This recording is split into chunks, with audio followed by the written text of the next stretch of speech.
Hello guys, আজি আমি আলোচনা কৰিম আসাম পুলিচৰ এছআইৰ হৈ যোৱা পৰীক্ষাৰ প্ৰশ্ন কাকতবোৰ যিকিবোৰ আমি আলোচনা কৰিম আৰু লাষ্টত মই কাট অফ কিমান যাব পাৰে এইটো কম। প্ৰথম প্ৰশ্নটো আছিল যে বিখ্যাত ত্ৰিমূৰ্তি সদাশিৱ তলৰ কোন ঘোঁৰা অংশ অজন্তা এলোৰা এলিফেণ্টো বাঘ এইটো হ'ব অপশ্যন নম্বৰ চি এলিফেণ্টো। অৰুণোদয়ৰ প্ৰথম গৰাকী সম্পাদক কোন আছিল? নাথন বৰুণ, পদ্মনাথ গোহাঁই বৰুৱা, জগন্নাথ বৰুৱা, বিষ্ণুৰাম মেধি এইটো হ'ব option number A doctor Nathan Brown. Question number 3 Gandhi Irwin চুক্তি ভাৰতৰ কোন আন্দোলনৰ লগত জড়িত? এইটো হ'ব আমাৰ অপশ্যন নম্বৰ চি অসহযোগ আন্দোলনৰ লগত জড়িত হয়। কোনখন বেদত আটাইতকৈ প্ৰাচীন বৈদিক সংস্কৃতিৰ তথ্য পোৱা যায়? এইটো হ'ব আমাৰ ঋগ্বেদ অপশ্যন নম্বৰ এ। কুৱেশ্যন নম্বৰ 5 অসমত অভিৰুচি ক্ৰীড়া দিৱস ৰূপে কাৰ জন্মদিন পালন কৰা হয়? এইটো বাৰ এডিয়াৰত আহিছিল। এইটো হ'ব আমাৰ বগেশ্বৰ বৰুৱা অপশ্যন নম্বৰ বি। ভাৰতীয় জাতীয় কংগ্ৰেছৰ পৰা ওলাই আহি সুভাষ চন্দ্ৰ বসুৱে কি দল গঠন কৰিছিল? এইটো হ'ব ফৰৱাৰ্ড ব্লক আমাৰ সুভাষ চন্দ্ৰ বসুৰ দল হয়। অপশ্যন নম্বৰ চি ইয়াৰ এনচাৰ হ'ব। চিকান গ্ৰামৰ পৰা কোচবিহাৰলৈ কোনে তেওঁৰ ৰাজধানী স্থানান্তৰ কৰিছিল? এইটো অপশ্যন নম্বৰ ডি হ'ব। ইয়াৰ পৰা এজনো নহয়, এইটো অপশ্যন নম্বৰ ডি ইয়াৰ ৰাইট এনচাৰ হ'ব। গৌতম বুদ্ধই মৃত্যুৰ পিছত পৰিনিৰ্বাণ লাভ কৰা বুলি বুদ্ধসকলে বিশ্বাস কৰা ঠাইখন কি? এইটো হ'ব অপশ্যন নম্বৰ বি কুশীনগৰ। সমুদ্ৰগুপ্তৰ ৰাজসভাৰ সভাকবি কোন আছিল? বাণভট্ট, হৰিসেন, চান্দ বৰদলৈ, ভৱভৃতি এইটো হ'ব আমাৰ Samudragupta Harisena option number B. অসমীয়া পৰ্দাৰ প্ৰথম অভিনেত্ৰী আইদেউ সন্দিকৈ নিম্নলিখিত কোনটো নিজৰ মাধ্যম নাম হিচাপে ব্যৱহাৰ কৰিছিল? এইটো হ'ব অপশ্যন নম্বৰ এ নীলাম্বৰ। 1923 চনত কোনে স্বৰাজ দল গঠন কৰিছিল? এইটো হ'ব অপশ্যন নম্বৰ এ মতিলাল নেহৰু আৰু CR দাস মানে চিত্তৰঞ্জন দাস। আহোম ৰজাৰ ৰান্ধনীঘৰত লাই মেকুৰীৰ কি কাম আছিল? লাই মেকুৰীৰ ৰান্ধনীঘৰত ৰান্ধাই কাম আছিল অপশ্যন নম্বৰ বি ইয়াৰ কাৰেক্ট এনচাৰ হ'ব। ৰবীন্দ্ৰনাথ ঠাকুৰে কিহৰ প্ৰতিবাদত নাইট উপাধি নাকচ কৰিছিল মানে ত্যাগ কৰিছিল? এইটো হ'ব আমাৰ অপশ্যন নম্বৰ বি জালিয়ানৱালাবাগ হত্যাকাণ্ডৰ কাৰণে ৰবীন্দ্ৰনাথ ঠাকুৰে নাইট উপাধি ত্যাগ কৰিছিল। আহোম আৰু মোগলৰ মাজত প্ৰথম ৰণ চামধাৰ ৰণ আছিল। শেষ ৰণটো কি আছিল? আহোম আৰু মোগলৰ শেষ ৰণ আমাৰ ইটাখুলি ৰণ। ইজি কুৱেশ্যন আছিল এইবিলাক। 1925ত লেবাৰ স্বৰাজ দল কোনে স্থাপন কৰিছিল? এইটো আমাৰ অপশ্যন নম্বৰ বি কাজী নজৰুল ইছলাম। কোম, কমটং আৰু কামবাং কোন জনগোষ্ঠীৰ মহিলাৰ ঐতিহ্যবাহী সাজ পোছাক? এইটো হ'ব অপশ্যন নম্বৰ এ ৰাভা। কোন চনত নাগালেণ্ড অসমৰ পৰা পৃথক হৈছিল? এইটো হ'ব 1963 অপশ্যন নম্বৰ চি। বৰ্মন ৰাজবংশ কোনে স্থাপন কৰিছিল? এইটো হ'ব আমাৰ পুষ্য বৰ্মনে বৰ্মন বংশ ৰাজবংশ স্থাপন কৰিছিল। ইজি কুৱেশ্যন হয়। নিম্নলিখিতসকলৰ কোনজন ভাৰতৰ প্ৰথমগৰাকী গভৰ্ণৰ জেনেৰেল আছিল? এইটো হ'ব option number C lord William Bentinck. কামৰূপৰ প্ৰথমগৰাকী মুছলিম আক্ৰমণকাৰী কোন আছিল? এইটো হ'ব আমাৰ বখতিয়াৰ খিলজী অপশ্যন নম্বৰ এ। স্বৰাজ শব্দটো প্ৰথমবাৰৰ বাবে দাদাভাই নৌৰোজীয়ে ব্যৱহাৰ কৰা কংগ্ৰেছ অধিৱেশনৰ হোৱা চন আৰু স্থান আছিল? এইটো হ'ব অপশ্যন নম্বৰ বি 1906 চনত কলিকতা। ৰজা হৰ্ষবৰ্ধনৰ পিতৃৰ নাম কি আছিল? এইটো হ'ব অপশ্যন নম্বৰ এ প্ৰভাকৰ বৰ্ধন। 23 নম্বৰ 1915 সালে প্ৰথমবাৰৰ জন্য হিন্দু মহাসভা অনুষ্ঠিত হয়েছিল। এইটো হৈছিল আমাৰ অপশ্যন নম্বৰ এ হৰিদ্বাৰ। কামাখ্যা মন্দিৰ কোনে পুনৰ নিৰ্মাণ কৰিছিল? এইটো হ'ব option number C Naranarayan. Srimanta শংকৰদেৱৰ মাতৃৰ নাম কি আছিল?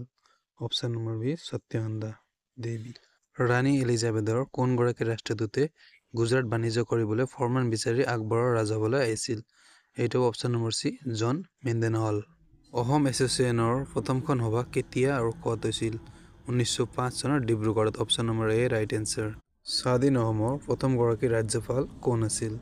এইটো হ'ব চি ছাৰ আকবৰ হাইদ্ৰী। অসমত ব্ৰিটিছ শাসনৰ বিৰোধিতা কৰা প্ৰথমগৰাকী ব্যক্তি কোন আছিল? এইটো হ'ব option number B Gomdhar Konwar. আলেকজেণ্ডাৰে কেতিয়া ভাৰত আক্ৰমণ কৰিছিল? এইটো হ'ব খ্ৰীষ্টপূৰ্ব 326 অপশ্যন নম্বৰ এ। অসমৰ লগত আন্তঃৰাষ্ট্ৰীয় সীমা থকা দুখন বৈদেশিক ৰাষ্ট্ৰ হৈছে? এইটো হ'ব অপশ্যন নম্বৰ এ বাংলাদেশ আৰু ভূটান। অসমৰ লৌহ মানৱ বুলি কোনগৰাকী ৰাজনৈতিক ব্যক্তিক জনা যায়? এইটো হ'ব option number D Bishnuram Medhi আৰু ইণ্ডিয়াৰ ক'বলৈ গ'লে আমাৰ চৰ্দাৰ বল্লভভাই পটেল। কম্পিউটাৰৰ ছবিত চিত্ৰত ক্ষুদ্ৰতম একক হৈছে? Option number B pixel. Question number 34 লাফিং গেছ কি? অপশ্যন চাৰিটা দি আছে। ইয়াৰ ভিতৰত ৰাইট এনচাৰ হ'ব অপশ্যন নম্বৰ এ নাইট্ৰাছ অক্সাইড। ৰসৰাজ লক্ষ্মীনাথ বেজবৰুৱা ৰচনা কৰা একমাত্ৰ উপন্যাসখনৰ নাম কি? এই ভিতৰত অপশ্যন নম্বৰ চি পদম কুঁৱৰী হ'ব ইয়াৰ এনচাৰ। ৰিম'ট সেন্সিঙত ব্যৱহৃত হয়, এইটো হ'ব option number C EMR। Doctor Bhabendranath শইকীয়াৰ কোনখন বোলছবি বানপ্ৰস্থ নামৰ চুটি গল্পৰ ওপৰত আধাৰিত? এইটো হ'ব অপশ্যন নম্বৰ বি সন্ধিয়া ৰাগ। নোবেল গেছ প্ৰথমে কোনে আৱিষ্কাৰ কৰিছিল? এইটো আৱিষ্কাৰ কৰিছে সেইকাৰণে এইটো option number D William Ramsay. স্বাধীন ভাৰতৰ প্ৰথমগৰাকী মুখ্য নিৰ্বাচনী আয়ুক্ত হৈছে? এইটো হ'ব অপশ্যন নম্বৰ ডি সুকুমাৰ সেন। ভাৰতীয় অলিম্পিক সংস্থাৰ প্ৰথমগৰাকী মহিলা সভাপতি হ'ল? এইটো হ'ব option number D PT Usha. তলৰ উল্লেখ কৰাৰ ভিতৰত কোনটো পিছল কাৰক হিচাপে ব্যৱহৃত হয়?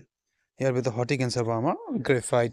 কোন বছৰত ভাৰত চৰকাৰে ইউনিফাইড পেমেণ্টছ ইণ্টাৰফেচ অথবা UPI যোগে লেনদেন ব্যৱস্থা কাৰ্যকৰী কৰে? ইয়াৰ ভিতৰত অপশ্যন নম্বৰ বি 2016 চনত।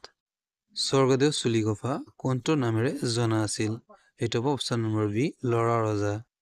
অসমৰ প্ৰথমগৰাকী অলিম্পিক বঁটা বিজয়ী হৈছে? এইটো হ'ব option number D Lovlina Borgohain.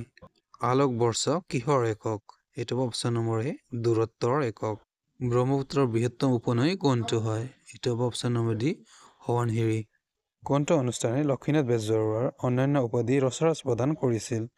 এইটো হ'ব অপশ্যন নম্বৰ এ শিৱসাগৰ অনুষ্ঠিত অসম সাহিত্য সভা। চিপকো আন্দোলন কিহৰ সুৰক্ষাৰ বাবে আৰম্ভ কৰা হৈছিল? এইটো হ'ব অপশ্যন নম্বৰ চি বননিৰ কাৰণে। আৰু 49 নম্বৰ অসমৰ ভ্ৰাম্যমাণ থিয়েটাৰৰ জনক কোন আছিল? এইটো হ'ব option number C Achyut Lahkar. সৌৰজগতৰ সেউজ গ্ৰহ হৈছে সেউজ গ্ৰহ আমাৰ ইউৰেনাছ আৰু ৰঙা গ্ৰহ আমাৰ মংগল হয়। অপশ্যন বি ইয়াৰ কাৰেক্ট এনচাৰ। গুৱাহাটীত অনুষ্ঠিত হোৱা 33তম ৰাষ্ট্ৰীয় খেল প্ৰতিযোগিতাৰ শুভংকৰ মাস্কট কি আছিল? এইটো অপশ্যন নম্বৰ বি ৰংমন। 52 ৰেশম শিল্পত প্ৰসংগিত গছ হৈছে? এইটো অপশ্যন নম্বৰ ডি নুনি। লাচিত দিৱস কেতিয়া পালন কৰা হয়? ইয়াৰ ৰাইট এনচাৰ হ'ব আমাৰ অপশ্যন নম্বৰ এ 24 নৱেম্বৰ। লোকসভা ভংগ কৰাৰ অধিকাৰ কাৰ আছে? এইটো আছে অপশ্যন নম্বৰ বি ৰাষ্ট্ৰপতি। পুনঃস্থিত ৰাষ্ট্ৰ প্ৰতিৰক্ষা একাডেমীৰ সৰ্বশ্ৰেষ্ঠ শিক্ষাৰ্থী দিয়া পদটো অসমৰ কোনগৰাকী সাহসী ব্যক্তিৰ নামত দিয়া হয়? এইটো হ'ব option number D Lachit Borphukan.